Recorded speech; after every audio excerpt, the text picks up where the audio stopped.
Audio book हमारी वसीयत और विरासत, चैप्टर 7,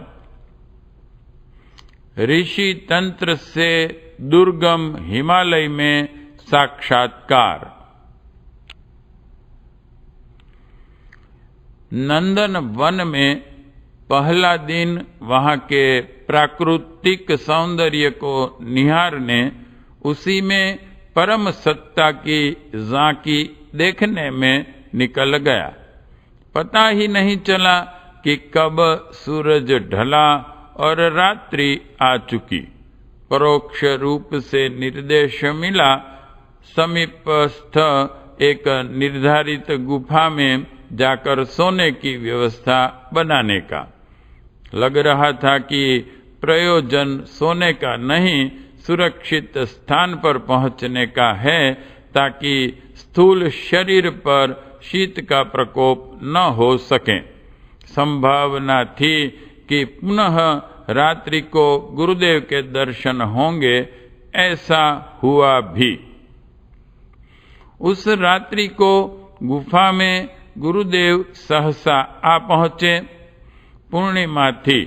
चंद्रमा का सुनहरा प्रकाश समूचे हिमालय पर फैल रहा था। उस दिन ऐसा लगा कि हिमालय सोने का है। दूर दूर बर्फ के टुकड़े तथा बिंदु बरस रहे थे। वे ऐसा अनुभव कराते थे मानो सोना बरस रहा है। मार्गदर्शक के आ जाने से गर्मी का एक घेरा चारों ओर बन गया। अन्यथा रात्रि के समय इस विकट ठंड और हवा के झोंकों में साधारणतया निकलना संभव न होता। दुस्साहस करने पर इस वातावरण में शरीर जकड़ या ऐंठ सकता था। किसी विशेष प्रयोजन के लिए ही यह अहेतु की कृपा हुई, यह मैंने पहले ही समझ लिया। इसलिए इस काल में जाने का कारण पूछने की आवश्यकता ही नहीं पड़ी। पीछे पीछे चल दिया। पैर जमीन से ऊपर उठते हुए चल रहे थे।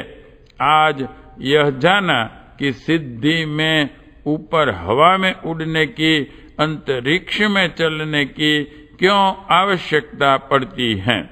उन बर्फीले उबड़ खाबड़ हिमखंडों पर चलना उससे कहीं अधिक कठिन था जितना कि पानी की सतह पर चलना।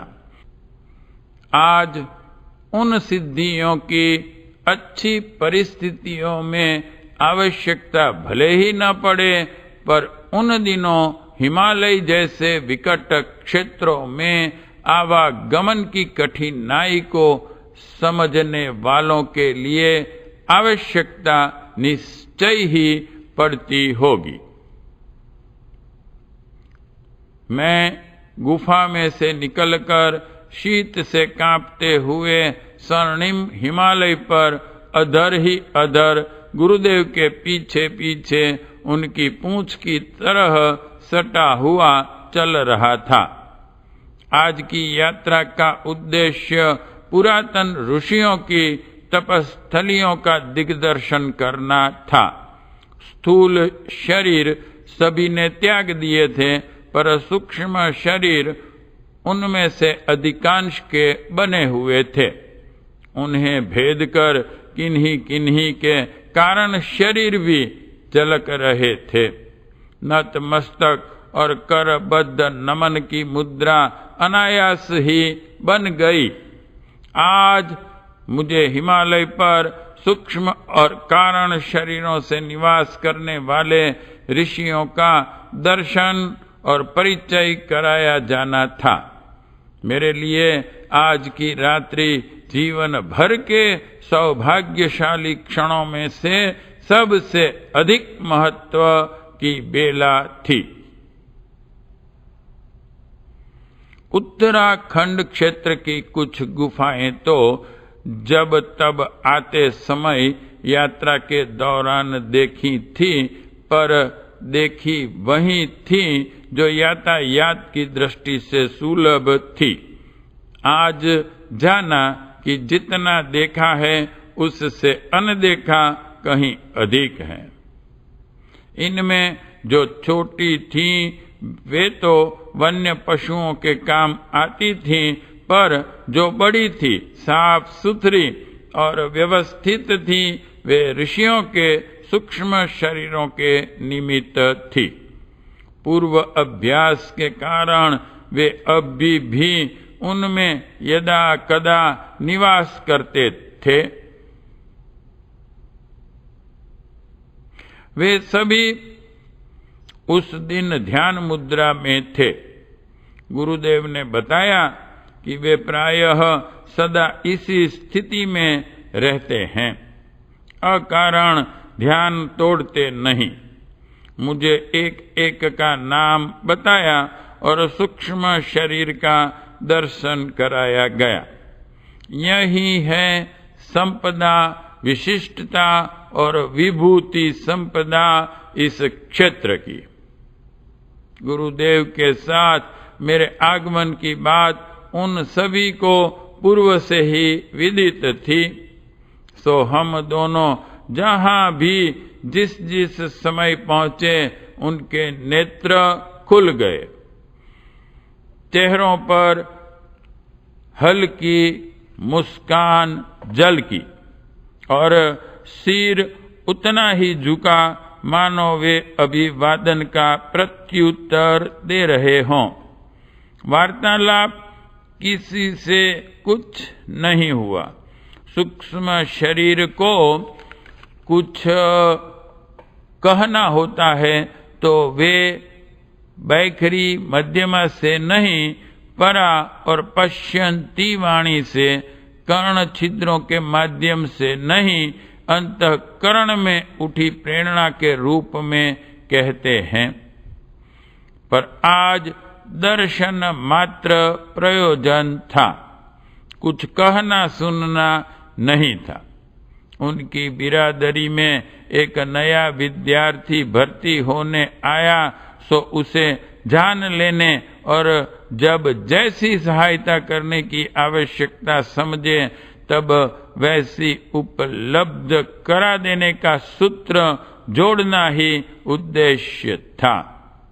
संभवतः यह उन्हें पहले ही बताया जा चुका होगा कि उनके अधूरे कामों को समय की अनुकूलता के अनुसार पूरा करने के लिए यह स्थूल शरीरधारी बालक अपने ढंग से क्या क्या कुछ करने वाला है एवं अगले दिनों इसकी भूमिका क्या होगी। सूक्ष्म शरीर से अंतः प्रेरणाएं उमगाने और शक्ति धारा प्रदान करने का काम हो सकता है, पर जन साधारण को प्रत्यक्ष परामर्श देना और घटनाक्रमों को घटित करना स्थूल शरीरों का ही काम है।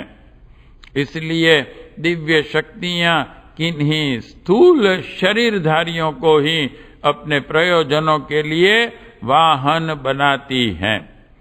अभी तक मैं एक ही मार्गदर्शक का वाहन था, पर अब वे हिमालय वासी अन्य दिव्य आत्माएं भी अपने वाहन के काम ले सकती थी और तदनुसार प्रेरणा, योजना एवं क्षमता प्रदान करती रह सकती थी।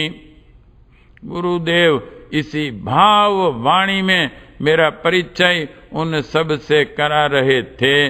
वे सभी बिना लोकाचार शिष्टाचार निवाहे, बिना समय क्षेप किए एक संकेत में उस अनुरोध की स्वीकृति दे रहे थे। आज रात्रि की दिव्य यात्रा इसी रूप में चलती रही। प्रभात होने से पूर्व ही वे मेरी स्थूल काया को निर्धारित गुफा में छोड़कर अपने स्थान को वापस चले गए। आज ऋषि लोक का पहली बार दर्शन हुआ। हिमालय के विभिन्न क्षेत्रों, देवालय, सरोवरों, सरिताओं का दर्शन तो यात्रा काल में पहले से भी होता रहा।